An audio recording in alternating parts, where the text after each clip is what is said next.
ಅರ್ಪಣ್ ಯೋಜನೆ ನಿಂತಿದೆ ಸರ್. ಗುತ್ತಿಗೆ ಪಡೆದಿರುವಂಥ ಕಂಪನಿಗೆ ಕೆ ರೈಡ್ ಕಂಪನಿಯಿಂದ ಹಣ ಕೂಡ ಸಂದಾಯ ಆಗಿಲ್ಲ, ಸರಿಯಾಗಿ ರೆಸ್ಪಾನ್ಸ್ ಮಾಡಿಲ್ಲ ಅನ್ನೋದು. ಬುಧವಾರ ನಾನು ಸಬರ್ಬನ್ ರೈಲ್ದು ಒಂದು ವಿಸ್ತೃತವಾದಂಥ ಒಂದು ರಿವ್ಯೂ ಮೀಟಿಂಗ್ ಕರೆದಿದೆ. ನಿಮ್ಮೆಲ್ರಿಗೂ ಕೂಡ ಅವತ್ತು ಕೂಡ ತಿಳಿಸತ್ತೆ. ತಾವು ಕೂಡ ಅವತ್ತು ಬನ್ನಿ, ವಿಷಯ ಅಧಿಕಾರಿಗಳಿಂದ ಮತ್ತಷ್ಟು ತಿಳ್ಕೊಳ್ಳೋಣ. ಇನ್ನೊಂದು ನಾಳೆ ನಮ್ಮ ಮೆಟ್ರೋ MD ಭೇಟಿ ಮಾಡಬೇಕು ಅಂತಿದೆ. ನಿಮ್ಮೆಲ್ರಿಗೂ ಆಶ್ಚರ್ಯ ಆಗುತ್ತೆ. ಇದನ್ನು ನಾನು ಪದೇ ಪದೇ ಪತ್ರ ಕೂಡ ಬರೆದಿದ್ದೀನಿ. 10ನೇ ಕ್ಲಾಸ್ ಮಕ್ಕಳು ಸರಿಯಾಗಿರುವಂಥ ಮ್ಯಾಥಮೆಟಿಕ್ಸ್ ಮಾಡ್ತಾರೆ.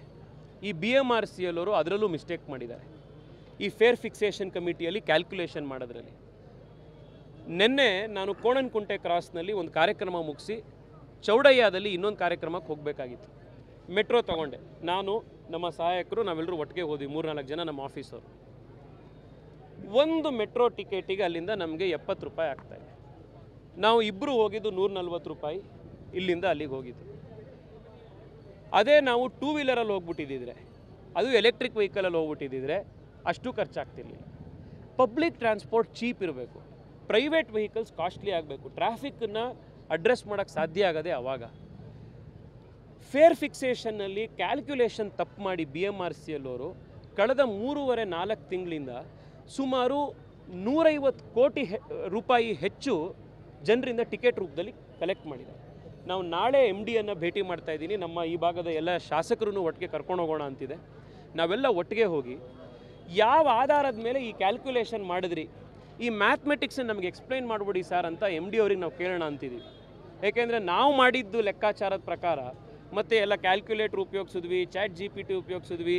ಕೆಲವು ಯಾರು ಎಕ್ಸ್ಪರ್ಟ್ಸ್ ಇದ್ದಾರೆ ಮ್ಯಾಥಮೆಟಿಕ್ಸಲ್ಲಿ ಕ್ಯಾಲ್ಕ್ಯುಲೇಷನ್ ಈಕ್ವೇಷನ್ ಮಾಡೋರು ಅವರೆಲ್ಲರೂ ಕೇಳಿದ್ದೀವಿ ಹೆಂಗೆ ಈ ಕ್ಯಾಲ್ಕ್ಯುಲೇಷನ್ ಬರ್ತಾ ಇದೆ ಅಂತ.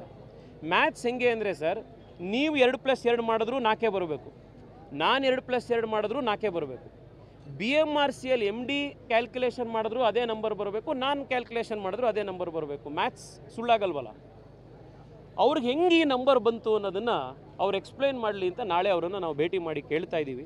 ತಮಗೂ ತಿಳಿಸ್ತೀವಿ, ತಾವು ದಯವಿಟ್ಟು ಬನ್ನಿ. ಜನಕ್ಕೆ ಬೆಂಗಳೂರಿನಲ್ಲಿ ಮೆಟ್ರೋ ಜಾಸ್ತಿ ಆಗಿರೋದ್ರಿಂದ ಎಷ್ಟೋ ಜನ ರೈಡರ್ಶಿಪ್ ಕಡಿಮೆ ಆಗಿದೆ. ದಿನನಿತ್ಯ ಓಡಿಸೋವಂಥ ಮೆಟ್ರೋದಲ್ಲಿ ಓಡಾಡುವಂಥವ್ರಿಗೆ, ಕಾರ್ ಇಲ್ದಲೇ ಇರೋವಂಥವ್ರಿಗೆ ಅವ್ರಿಗೆ ಹೆಂಗೆ ಸರ್ ನಾವು ದಿನಕ್ಕೆ ನೀವು 250 ರೂಪಾಯಿ.